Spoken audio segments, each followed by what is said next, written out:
You can think of PPA as a bring your own code product, and one of its significant benefits is it separates users and developers from keys and credentials. And today we're going to show you an email example. Now, email is especially relevant because of spam.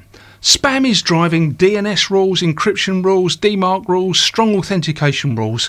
So any code that's around email will need to be updated on a regular basis. So what we've done is we've built an email subsystem into the PPA appliance that you just call with an API. Now we're going to show you a little bit more than that. We're going to show you request and approval dropped right into your own code.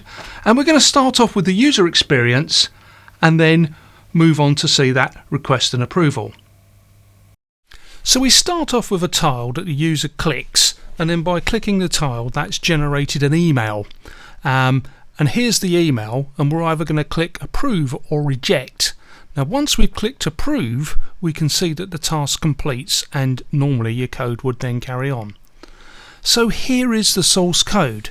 And when we look at it, we see these comments at the top, which would be where you would inject your own code. And then there's a section for the markdown that just tells you what's going to happen. And then the key bit is starting at around about line 23, 24, where you see it sending the email with the reason, and we've just collapsed all of the actual layout. And for completeness here, here's the PowerShell version. So there you are. Email, request and approval, dropped into your own code, job done, tick. And as always, if you'd like to know more, please get in touch. If you like the kind of content that we're making, slap like and subscribe.